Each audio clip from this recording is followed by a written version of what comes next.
Hello everyone, मैं लेके आया हूँ आप लोग के लिए question number 4 from exercise 2.2 of chapter 2 polynomial class 9th। अभी मजा आएगा ना भिड़ो। तो इसमें बोला है कि find the zeros of the polynomial in each of the following cases.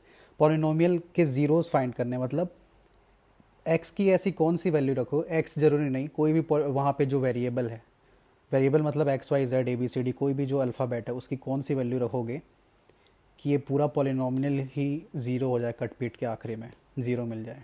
ठीक है, तो इसके लिए सबसे पहले क्या करना है कि हमको ज़ीरो ही फाइंड करना है। तो इस गिवन पॉलिनोमियल को ज़ीरो के बराबर कर देते हैं, P X is equal to zero. अब पी एक्स क्या है, कुछ और नहीं है बल्कि एक्स प्लस फाइव है। तो पी एक्स की जगह मैं उसकी वैल्यू रख देता हूँ एक्स प्लस फाइव और इधर ज़ीरो जैसे का तैसा। अब देखो एक्स और एक्स के साथ प्लस एक्स के साथ जो फाइव है कौन से रिलेशन में ऐड हो रहा है, प्लस फाइव है, यानी कि वो इक्वल के दूसरी साइड जाके उसका साइन चेंज हो जाएगा और वो क्या हो जाएगा, प्लस का माइनस। कभी भी जो भी नंबर को हम लोग इक्वल के एक साइड से दूसरे साइड ले जाते हैं तो अगर वो प्लस है तो उधर जाके माइनस हो जाता है, और अगर वो डिवाइड हो रहा है तो इस दूसरे साइड जाके मल्टीप्लाई हो जाता है। ठीक है, तो यहाँ पे हो जाएगा X is equal to minus five. यही हमको फाइंड आउट करना था एक्स की वैल्यू।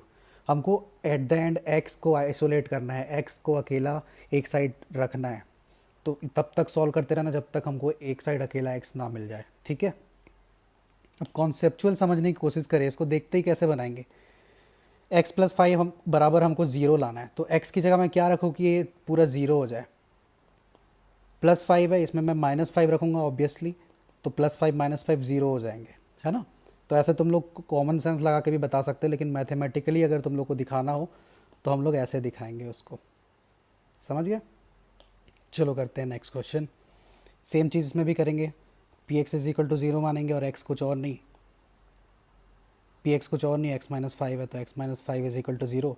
इधर माइनस फाइव है, इक्वल की उस साइड जाके प्लस फाइव हो जाएगा, तो ये हो जाएगा X is equal two plus five. यही हमको एक्स की वैल्यू निकालनी थी, यही हमारा आंसर है। नेक्स्ट फिर वैसे ही करना है, P X is equal to zero, P X की जगह उसकी वैल्यू रख देते हैं टू एक्स प्लस फाइव, इधर ज़ीरो जैसे का तैसा। अभी देखो एक्स को हम लोग को आइसोलेट करना है तो एक साथ नहीं कर सकते, इसमें दो तीन स्टेप लगेंगे। जैसे अभी एक्स के साथ प्लस फाइव है, सबसे पहले उसको फेंको, प्लस फाइव इधर जाके इक्वल के दूसरे साइड क्या हो जाएगा, minus five. Very good, minus five. और अभी अभी भी एक्स आइसोलेट नहीं हुआ, अभी ये टू इसके साथ चिपका हुआ है, अभी ये टू को भी फेंकेगा। टू और एक्स का कौन सा रिलेशन है, मल्टीप्लीकेशन का रिलेशन है, हमको भले दिख नहीं रहा है ना, क्योंकि उसके बीच में कोई साइन नहीं रहता तो मल्टीप्लाई होता रहता है। माइनस फाइव जैसे का तैसा। अब देखो एक्स को आइसोलेट करना है तो हमको टू को इधर फेंकेंगे, टू एक्स के साथ मल्टीप्लाई हो रहा है, इधर जाके डिवाइड हो जाएगा, तो X is equal to minus five upon two. बस यही हमारा आंसर है। ज़रूरी नहीं कि उसको एकदम तुम पॉइंट में लेके आओ, एक्स आइसोलेट होना चाहिए, बस क्वेश्चन सॉल्व हो जाता है। नेक्स्ट क्वेश्चन देखते हैं, सेम चीज़ यहाँ भी करेंगे, P X is equal to zero कर लेंगे। अब पी एक्स की वैल्यू क्या है, कुछ और नहीं बल्कि three X minus two is equal to zero जैसे कि तैसा। सेम चीज़, माइनस टू को इस पार फेंकेंगे, क्या हो जाएगा, three x is equal two plus two हो गया, इक्वल के उस पर जाके बड़ा आदमी बन गया, पहले नेगेटिव था। अभी थ्री और एक्स आपस में मल्टीप्लाई का रिलेशन शेयर कर रहे हैं, इधर जाके क्या हो जाएगा, थ्री डिवाइड हो जाएगा, तो X is equal two plus two जैसे का तैसा, उसके नीचे थ्री। ये हमारा आंसर हो गया। Next question, P X is equal to zero, P X की वैल्यू रख दो थ्री एक्स, इधर इक्वल टू ज़ीरो जैसे का तैसा, X is equal to three और एक्स मल्टीप्लाई के रिलेशन में है, इधर जाके डिवाइड हो जाएगा थ्री, तो जीरो अपॉन थ्री। अब किसी भी नंबर के न्यूमरेटर में जब भी ज़ीरो होता है तो वो पूरा नंबर ज़ीरो के इक्वल होता है, तो X is equal to zero.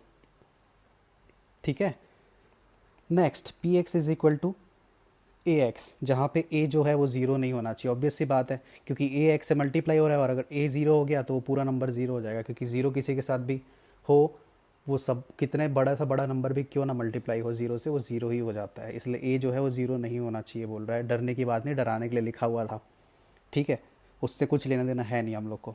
देखो यहाँ P X is equal to zero लिखेंगे, पी एक्स की वैल्यू क्या है, A into X is equal to zero, X is equal to A को इधर फेंको तो क्या हो जाएगा, zero upon A, same numerator zero है तो पूरा नंबर ही ज़ीरो हो जाएगा, तो X is equal to zero, ये हमारा आंसर हो गया। नेक्स्ट सेम चीज़, पी एक्स को ज़ीरो के बराबर करना है, सबसे पहले पी एक्स बराबर ज़ीरो आँख मूंद के लिख दो, उसके बाद देखो क्वेश्चन क्या लिखा हुआ है।